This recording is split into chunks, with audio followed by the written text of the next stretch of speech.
আচ্ছা, লাস্ট ক্লাসে আমরা ডিসকাস করেছিলাম যে কি পারচেস কীভাবে করা হয়, অর্থাৎ পারচেস ভাউচার কীভাবে এন্ট্রি করা হয়। আশা করি তোমরা প্রত্যেকে বুঝতে পেরেছো। ভালো করে ভিডিওটাকে দেখবে, বুঝতে পেরে যাবে। যদি অসুবিধা আমাকে জিজ্ঞেস করে নিও।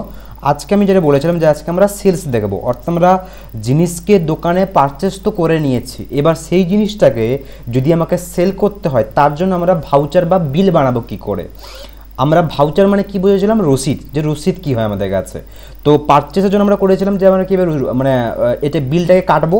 তো সেমভাবে আমরা সেই জিনিসগুলোকে যদি আমি বিক্রি করতে চাই তাহলে আমরা তার জন্য আমরা বিক্রি করবো কী করে, বা আমরা সেলসের ভাউচারটাকে কাটবো কী করে। তার জন্য একইভাবে আমরা যাবো কোথায়, আবারও ভাউচারের মধ্যে যাব। এবার দেখো আমাদের কাছে পারচেস ভাউচার খোলা আছে, কিন্তু আমরা তো এখন পারচেস করবো না, আমরা কি করবো, আমরা করবো সেল। তো সেক্ষেত্রে আমরা সেলের মধ্যে যাব, ঠিক আছে। যে ভাউচারের মধ্যে কাজ করবে সেই ভাউচারের মধ্যে মনে করে যাবে, ও অন্য ভাউচারের মধ্যে কাজ করলে কিন্তু অসুবিধা হবে। তো আমরা যাব পারচেস নয়, আমরা যাব সেলসের মধ্যে। তো দেখো পাশে করে দেওয়া রয়েছে F8 মানে সেল, পাশাপাশি হয়তো দেখতে পাচ্ছ, দেখো দেওয়া রয়েছে। তো তোমরা এই F8-এ ক্লিক করবে, এটা দেখবে সঙ্গে সঙ্গে আমাদের কাছে সেলস ভাউচার চলে আসে। বা তোমরা F8 প্রেস করবে, কিবোর্ডেই কাজ করবে, মাউসে কাজ করবে। আমি তোমাদের দেখানোর জন্য মাউসটা ব্যবহার করছি, তোমরা কিবোর্ডটাই ব্যবহার করবে। আচ্ছা, এবার দেখো সেলস করার পর দেখো আমাদের এখানে একইভাবে দেখো আবারও সেমভাবে বলছে। দেখো পারচেস যদি ভালো করে বুঝতে পেরে যাও, পারচেস যদি তোমাদের যদি ভালোভাবে যদি প্র্যাকটিস হয়ে যায়, সেলস কিছুই নয়, কারণ পারচেস যা সেলস তার ঠিকই অপোজিট, পুরো সেম টু সেমভাবেই। তো এখানে দেখো কী বলছে, পার্টি অ্যাকাউন্ট নেম। দেখো পারচেসে আমাদের কাছে কী ছিল, সাপ্লাই ইনভয়েস নাম্বার বলতো, এখানে কিন্তু ওইটাই নেই, এখানে ডাইরেক্ট চলে আসছে কোথায়, পার্টি অ্যাকাউন্ট নেমে। এবার এখানে কোন পার্টি হবে, যাকে আমরা জিনিসটাকে বিক্রি করছি, মানে কাস্টমার পার্টি, সে হবে আমাদের এখানকার। এবার ব্যাপারটা হচ্ছে এখানে আমাদের সেমভাবে যেভাবে আমরা পারচেস করার সময় যখন আমরা পার্টির নাম দিতাম, সেমভাবে সেলস করার সময়ও কাকে বিক্রি করছে তার আমাদের এখানে একটা নাম দিতে হবে, কারণ বিলে তো ওর নামটা তো ছেপে আসবে এবং ওর নামের সঙ্গে আমাদের একটা ট্রানজ্যাকশন হিস্ট্রি থেকে যাবে। তো ওই জন্য ওর নামে আমাদের একটা কী করতে হবে, লেজার বানাতে হবে সেলসের ক্ষেত্রেও। তো Alt+C করে এখানে আমরা ওই নামে একটা লেজার বানাবো। তোমরা কাকে বিক্রি করবো সেই পার্টির নাম দেবো এখান থেকে। তো সাপোজ ধরো আমরা এখান থেকে দিলাম, সাপোজ ধরো সুজিত, এখান থেকে দিব সুজিত প্রামাণিক, আমরা এখান থেকে দিলাম। তো এটা হচ্ছে এই পার্টি, মানে এর নাম হচ্ছে এটা, একে আমরা জিনিসটাকে বিক্রি করবো। এন্টার করে আসবো, আন্ডার হয় দিতে হবে আমরা জানি। এবার দেখো এই যে সুজিত প্রামাণিক, এ কিন্তু আমাদের সেলস পার্টি, পারচেস পার্টি নয়। পারচেস পার্টি হলে আমরা আন্ডার কি দিই, সান্ডার ক্রেডিটর দিই। কিন্তু যখন কোনো পার্টিকে আমরা বিক্রি করি, তার যখন লেজার বানাই, সেই পার্টির আন্ডার কী হবে, সান্ডার ডেপ্টর্স, মনে রাখবে, ক্রেডিটর্স নয়। তো তোমরা এইটুকু ভালো করে খেয়াল রাখবে, সান্ডার ডেপ্টর্স কাদেরকে দিই আমরা, সেই সমস্ত পার্টিতে যাদেরকে আমরা জিনিসকে বিক্রি করি।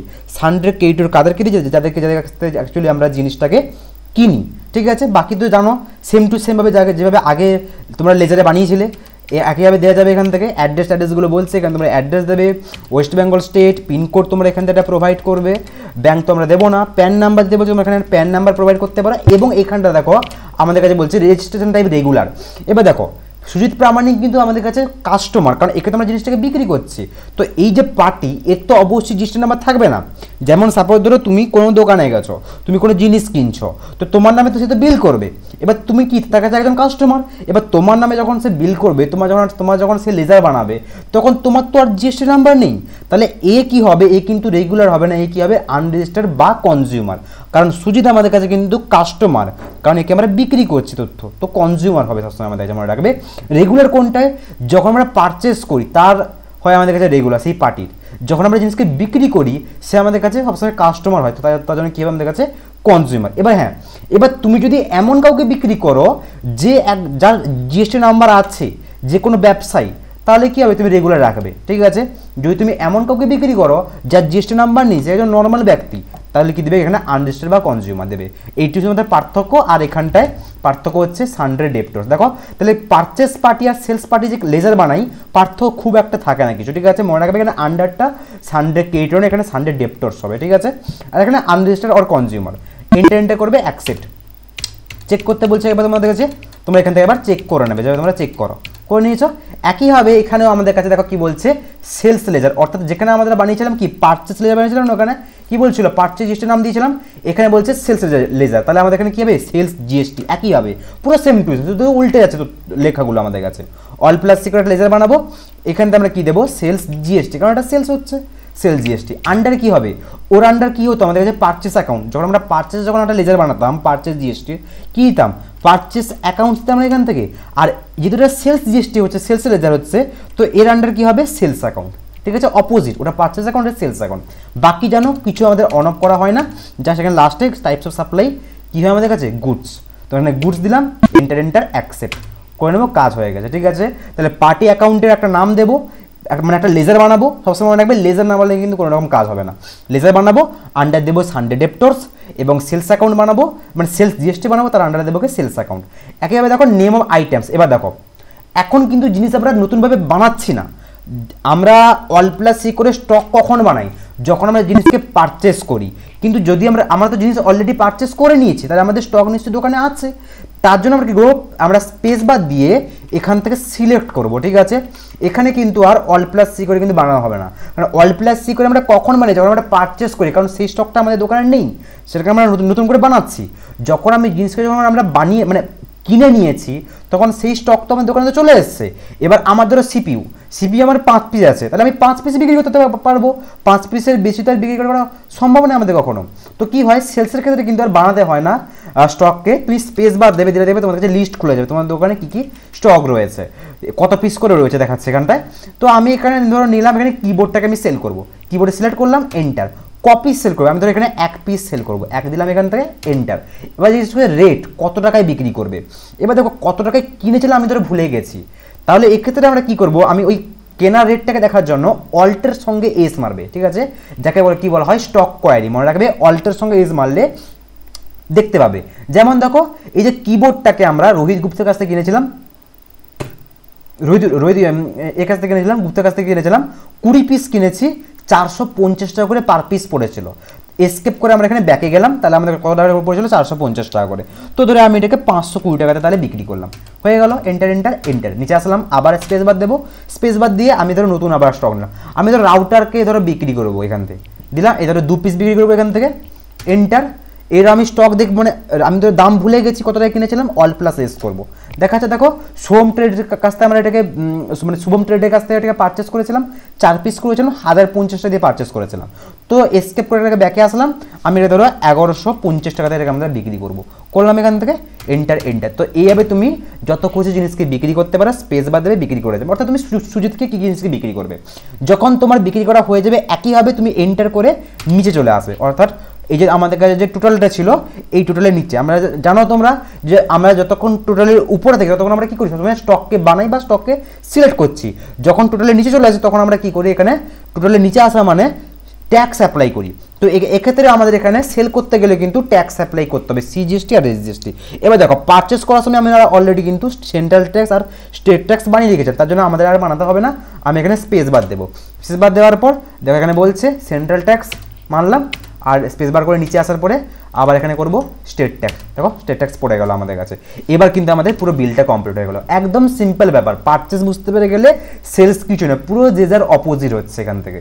ঠিক আছে, সব কিছু বানানো আছে আমাদের, এন্টার করে করে যাবে, লাস্টে এখানে অ্যাকসেপ্ট করে নেবে, হয়ে গেল বিল। আমি ধরো আবার কাউকে ধরো বিক্রি করবো, তো সেমভাবে পার্টি অ্যাকাউন্ট নেম বলছে এখান থেকে অল প্লাস সি করে আমি ধরো অন্য একজনকে বিক্রি করবো, তো তার এখানে নাম দেবো। সাপোজ ধরো আমরা এখানে নাম দিলাম সায়ক, আমি দিলাম এখান থেকে সায়ক গিরি, একে আমরা বিক্রি করবো। অর্থাৎ এ হচ্ছে আমাদের পার্টি, দিলাম এর নাম। যেহেতু আমরা পার্টির নামে লেজার বানাচ্ছি, আন্ডার কেবে আমাদের কাছে একটু আগে বলেছিলাম আমাদের যে যখন আমরা কোনো পার্টিকে যখন আমরা বিক্রি করি, সেই পার্টির আন্ডার কী হয় আমাদের কাছে হবে সানডে ডেপ্টরস, কারণ এ হচ্ছে আমাদের সেলস পার্টি। সানডে ডেপ্টরস কিনতে গেলে পারচেস সানডে কেটে হতো, সানডে ডেপ্টরস দেবো এখান থেকে, এন্টার। এখান থেকে তার আমরা এখান থেকে সাপোজ ধরো খড়গপুর আমরা এখান থেকে দিয়ে দিলাম তার অ্যাড্রেস বলছে এখানে পিনকোড তোমরা এখানে প্রোভাইড করবে, ব্যাংক তো নো থাকবে, প্যান কার্ডের নাম্বার বলছে, প্যান কার্ড নাম্বার আমি এখানে দিলাম। এটা আমাদের কাছে কী হবে, রেগুলার তো থাকবে না, আমাদের কাছে কী হবে আনরেজিস্টার্ড বা কনজিউমার, কারণ এই আমাদের কাছে কাস্টমার, তো এর রেজিস্টার নাম্বার নেই। এন্টার করে আসবো, এন্টার অ্যাকসেপ্ট করতে বলছে, করে নিলাম অ্যাকসেপ্ট। এখান থেকে এন্টার করে আসো, একবার চেক করতে বলছে, চেক করে নাও সব কিছু রেকর্ড ঠিকঠাক আছে কিনা, ঠিকঠাক আছে আমাদের কাছে। আবার দেখো বলছে সেলস রেজাল্ট বলো, এবার যেহেতু আমরা আগে অলরেডি সেলস জিএসটি বানিয়ে দিয়েছিলাম তো আমাদের আর বানাতে হবে না, আমি বারবার বলে জিএসটি বানিয়ে দিয়েছিলাম তো আমাদের আর বানাতে হবে না, আমি বারবার বলেছি, ওটাকে জাস্ট আমরা এখানে সিলেক্ট করে নেবো। ঠিক আছে, এটা আমাদের বানাতে হবে না, সেলস জিএসটি এটা বারবারই সেম থাকবে, শুধু নামটা চেঞ্জ হবে, যেহেতু অন্য ব্যক্তির কাছ থেকে আমরা কিনছি, মানে সরি বিক্রি করছি। আবার এখানে স্পেস বার দেবো, আবার স্টক খুলে দেখো রাউটার দেখো এখন দেখা যাচ্ছে 2 পিস, কারণ কি 4 পিস ছিল, 2 পিস তো অলরেডি আমি বিক্রি করে দিয়েছি, ওই জন্য 2 পিস মাইনাস হয়ে গেছে স্টক অলরেডি। কিবোর্ড দেখো ছিল 20 পিস, এখন দেখা কত পিস 19 পিস, কারণ আমি এর আগে কিন্তু 1 পিস কিবোর্ড বিক্রি করেছি, তাই জন্য মাইনাস হয়ে গেছে, কারণ যদি বিক্রি হয়ে যায় তখন তো মাইনাস হয়ে যাবে। তো সেমভাবে দেখো কিবোর্ড ধরো আমি একেও বিক্রি করবো, আমি ধরো 2 পিস বিক্রি করবো, এন্টার মারার সঙ্গে সঙ্গে দেখো রেট অটোমেটিক নিয়ে নিয়েছে। কেন? কারণ কিবোর্ড আমি যেহেতু আগে বিক্রি করেছিলাম, তো যে দামে বিক্রি করেছিলাম সেই দাম অটোমেটিক্যালি সে কিন্তু ফেচ করে নিয়েছে বাই ডিফল্ট। তুমি দাম চেঞ্জ করতে পারো, আমি ধরো এটা ধরো 500 টাকাতে বিক্রি করবো, আমি দাম চেঞ্জ করতেই পারি, কিন্তু সে অটোমেটিক্যালি নিয়ে নেয়। যখন তুমি কোনো জিনিসকে আগে বিক্রি করবে তখন সে কি করে, ওই জিনিসটা একটা রেট আগে থেকে কিন্তু বসিয়ে নেয়। ঠিক আছে, হয়ে গেল। আমি স্পেস বার দিলাম, আমি ধরো এসআরের মনিটরের 8 পিস রয়েছে, এটা ধরো আমি এখানে 2 পিস বিক্রি করবো, দিলাম এখান থেকে কত টাকা করে, অল্ট প্লাস এস করে জানো, মানে স্টক করে এখানে চেক করতে পারি যে রোহিত গুপ্তের কাছ থেকে কিনেছিলাম 8 পিস কিনেছিলাম, কত টাকা করে 4500 টাকা করে কিনেছিলাম। তো এসকেপ করে ব্যাকে আসলাম, এখান থেকে আমি 4500 টাকা করে কেনা হয়েছিল, তো আমি এটাকে করলাম 5400 টাকা করে আমি এটাকে বিক্রি করলাম। ঠিক আছে, এন্টার এন্টার এন্টার অ্যাকসেপ্ট করে নেবো। এখান থেকে নিচে আসলাম, নিচে আসার পরে তুমি এখানটায় যত কিছু আরও মানে স্টককে এন্ট্রি করতে পারো, মানে স্পেস বার দিয়ে আরও বিক্রি করতে পারো।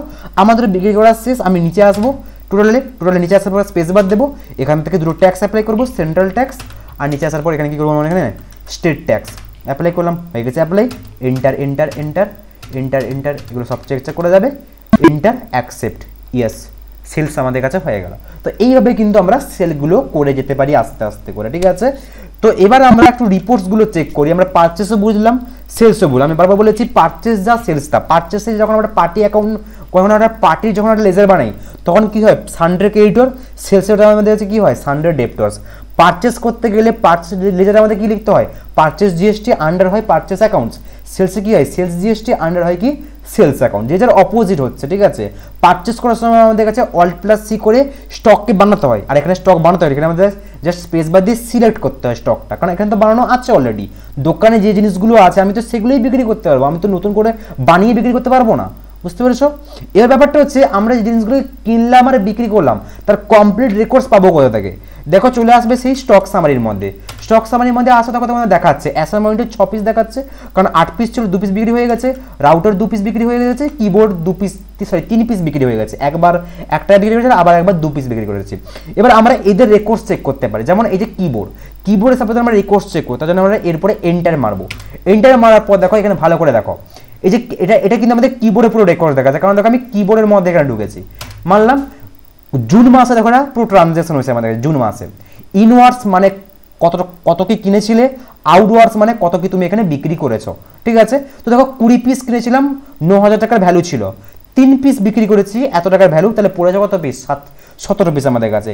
ইনওয়ার্ডস মানে তুমি কত পিস কিনেছিলে, আউটওয়ার্ডস মানে তুমি কত পিস বিক্রি করেছো, ক্লোজিং মানে কত পিস অ্যাটলিস্ট পড়ে আছে আমাদের কাছে। তো 20 পিস কিনেছিলাম, 3 পিস বেরিয়ে গেছে, 17 পিস পড়ে আছে। এরপরে এন্টার করে ঢুকে গেলে তুমি আরও রেকর্ড চেক করতে পারবে, যেমন এই যে কিবোর্ডটা, স্টকটা আমি রোহিত গুপ্তের কাছ থেকে পারচেস করেছিলাম 20 পিস, 9000 টাকা টোটাল পড়েছিল। সুজিত প্রামাণিককে আমি সেল করেছি কত পিস, 1 পিস 520 টাকা দিয়ে। সায়ককে আমি সেল করেছি 2 পিস 1000 টাকা দিয়ে। ক্লিয়ার হয়েছে আমাদের কাছে? তাহলে পড়ে আছে আমাদের কাছে কত পিস, 17 পিস। অর্থাৎ তুমি এখানে কিবোর্ডে মানে এই কিবোর্ডটা তুমি কাকে কাকে বিক্রি করেছো, কার কার কাছ থেকে কিনেছো, তার কমপ্লিট রেকর্ডস তুমি কিন্তু এখানে দেখতে পাচ্ছ, পুরো হিস্ট্রি তুমি এখানে পেয়ে যাবে এই প্রোডাক্টের উপরে। ঠিক আছে, এছাড়া তুমি এই কোনো একটা বিলের মধ্যে যদি ঢুকতে চাও, এখানে এন্টার মারে দেখো তোমার কাছে বিলটাও আবার শো করছে, যে বিলটা তোমরা কাজ করেছিলে। আমি এটাকে স্কিপ করে আবার ব্যাকে চলে আসলাম। ঠিক আছে, আচ্ছা একইভাবে তুমি আরও রেকর্ড চেক করতে পারো, যেমন আমি তো রাউটারে চেক করতে, রাউটারের মধ্যে আসলাম, এন্টার দেখাচ্ছে রাউটার আমাদের 4 পিস কিনেছিলাম জুন মাসে, এবং এটাকে 2 পিস আউটওয়ার্ডস মানে বেরিয়ে গেছে, আর ক্লোজিং কত 2 পিস পুরো আছে। এন্টার করে ভিতরে ঢুকে যাও, দেখা যাচ্ছে শুভম ট্রেডের কাছে তুমি পারচেস করেছিলে 2 পিস, সরি 4 পিস এত টাকা দিয়ে, আর তারপরে আবার সুজিত প্রামাণিককে সেল করেছো 2 পিস এত টাকায়। তাহলে আর পড়ে আছে আমাদের ক্লোজিং কত পড়ে আছে, 2 পিস। মনে রাখবে ইনওয়ার্ডস মানে কত কিনেছিলে, আউটওয়ার্ডস মানে কত বিক্রি করেছো, ক্লোজিং মানে মাইনাস করে যেটা আমাদের কাছে অ্যাকচুয়ালি পড়ে আছে ওটা আমাদের কাছে। এইভাবে কিন্তু তুমি প্রত্যেকটা স্টকের এখানে পুরোপুরি হিস্ট্রি চেক করতে হবে। যেমন দেখো আমি যদি ইউপিএসে ঢুকি, ইউপিএস দেখো জাস্ট আমাদের কাছে ইনওয়ার্ডস আছে, আউটওয়ার্ডস নেই, কারণ আমরা ইউপিএস এখনো অবধি একটাও কিন্তু বিক্রি করিনি, এই জন্য দেখো জাস্ট ইনওয়ার্ডস রয়েছে, আউটওয়ার্ডস ব্ল্যাঙ্ক রয়েছে। এন্টার করে ঢুকি, দেখা যাচ্ছে যে রোহিত গুপ্তের জাস্ট পারচেস হচ্ছে, আর কিন্তু কোনো রকম ট্রানজ্যাকশন হয়নি। এরপর তোমরা এন্টার ভিতরে ঢুকে গেলে তোমরা পুরো বিলটাও তোমরা এখানে দেখতে পাচ্ছ পুরোপুরি। ঠিক আছে, আমরা এসকেপ করে আবার ব্যাকে আসলাম, এখান থেকে এসকেপ করে ব্যাকে আসছি। তাহলে ক্লিয়ার হয়েছে স্টক সামারির কাজ কি। স্টক সামারি মানে এখান থেকে এই যে স্টক সামারি, এখান থেকে কোথায় রয়েছে আমাদের এই যে রিপোর্টসের মধ্যে রয়েছে। স্টক সামারির মধ্যে গিয়ে তুমি প্রত্যেকটা স্টকের ইন্ডিভিজুয়ালি পুরো রেকর্ডস চেক করতে পারো যে ওই স্টকটা কাকে কাকে বিক্রি হয়েছে, কবে কবে বিক্রি হয়েছে, মানে সমস্ত রেকর্ডস তুমি এখান থেকে চেক করতে পারো। ঠিক আছে, ট্যালির মধ্যে কিন্তু শুধুমাত্র বিল বানানো হয়, মানে আমি যে বিলগুলো যে বানালাম পারচেস এবং সেলসের বিলটা বানালাম, সে পারচেস বলো বা আমার এখান থেকে ধরো সেলস বলো, এই যে বিলটা বানানো শুধুমাত্র বিল কিন্তু লাস্ট কথা নয়। ঠিক আছে, বিল বানানোর পরেও রিপোর্টসগুলো প্রপার চেক করা সেটাও কিন্তু ইম্পর্টেন্ট। তাহলে ক্লিয়ার হয়েছে পারচেস আমরা কীভাবে বানাবো। পারচেস বানানোর জন্য আমাদের এখানে কী হতে হয়, সাপ্লাই ইনভয়েস নাম্বার, এখানে আমরা পার্টির নাম দেবো, পারচেস জিএসটি পড়বে আমাদের কাছে, এখান থেকে স্টক বানাবো, হয়ে যাবে। আর সেলসে আমাদের কাছে কি পড়ে, সেমভাবে পার্টি অ্যাকাউন্ট নেম পড়বে আমাদের কাছে এখানটায়, এখানে কিন্তু সিলসের পার্টি আন্ডার কি হয় সানডে ডেপ্টরস হবে, সেলস জিএসটি পড়বে আমাদের কাছে এখান থেকে, মানে যার আন্ডার হবে কি সেলস অ্যাকাউন্ট, এবং এখান থেকে স্টকগুলো আমাকে স্পেস বাদ দিয়ে সিলেক্ট করে নিলে হয়ে যাবে। নিচে তো সেন্ট্রাল ট্যাক্স স্টেট ট্যাক্স তো বানানো আছে, সিলেক্ট করে নিলে বেরিয়ে দিলেই হয়ে যাবে আমাদের কাছে। ঠিক আছে, তাহলে তোমরা পারচেস এবং সেলসটা ভালো করে প্র্যাকটিস করো, এবং ভালো করে প্র্যাকটিস করার পরে এখানে স্টক সামার দিকে স্টকগুলো চেক করবে, যত খুশি তত পরিমাণে পারচেস করে রাখো। মনে রাখবে তোমাদের কোম্পানিতে যত বেশি পারচেস থাকবে, মানে যত বেশি স্টক থাকবে ততই কিন্তু তোমাদের কাজ করতে সুবিধা হবে, বুঝতে পেরেছো? কারণ আমার দেখো এই কোম্পানির মধ্যে মাত্র 5টা স্টক রয়েছে, তোমরা যত খুশি তত স্টকে পারচেস করো, তোমরা যত পারচেস, যেমন ধরো কত পিস, ধরো 100 পিস 150 পিস ধরে আজকে ধরো আমি ধরো 10 পিস পারচেস করলাম, কালকে ধরো 10 পিস, এই পারচেস অনেক দিন ধরে করো, দিলেই দেখবে যখন তোমাদের একটা কোম্পানির মধ্যে অনেকগুলো স্টক থাকবে তখন তোমাদের কাজ করতে সুবিধা হবে, তখন তোমাদের হিসাব করতে সুবিধা হবে। কারণ এই 2-5টা স্টকের উপর তোমরা কি হিসাবপত্র করবে, এটা তো খুব ইজি লাগবে। যখন তোমাদের কাছে অনেক স্টক থাকবে, অনেক পারচেস হয়েছে, অনেক সেল হয়েছে, তখন তোমাদের হিসাব করতে সুবিধা হবে, তখন তোমরা একটু জটিল হবে জিনিসটা। আর যত ব্যাপারটা হচ্ছে জটিল হবে, তত তোমাদের কাজ করতেও ইজি হবে, বুঝতে পেরেছো? তো তোমরা ধরে অনেক পারচেস করো, অনেক সেল করে দাও। ঠিক আছে, যদি তোমাদের একই ভ্যাট থেকে সেল করতে তোমাদের বলেছিলাম, আমি ধরো এই যে সুজিত প্রামাণিককে আমি আবার সেল করবো, তাহলে আমাকে বানাতে হবে না, আমি এটাকে আবার এখানে পার্টি অ্যাকাউন্ট নেমের মধ্যে এটাকে আবার সিলেক্ট মেরে দিলাম, জাস্ট এখান থেকে আবার চেক করে নেবো ঠিকঠাক আছে কিনা, আমাকে বানাতে হলো না। যদি নতুন পার্টি তখন আমাকে অল প্লাস সি করে লেজার বানাতে হয়। সেল জিএসটি আবার এখানে আমি মারলাম, এটা তো সেম টু সেম আসবে আমাদের কাছে। কি পার্ট সেল করবো এটাকে আমাদের আবার কিবোর্ড বিক্রি করবো একে, আমি এখানে 3 পিস এখন কিবোর্ড বিক্রি করেছি 500 টাকা করে বিক্রি করছি, যেহেতু 500 টাকা লাস্ট প্রাইস মেরেছিলাম তো এটা অটোমেটিক্যালি এখানে নিয়ে নিয়েছি, এন্টার করে যাবো অ্যাকসেপ্ট। আচ্ছা সরি, নিচে আসবো, নিচে আসার পর আর কিছু বিক্রি করবো না, স্পেস বাদ দেবো এখান থেকে, সেন্ট্রাল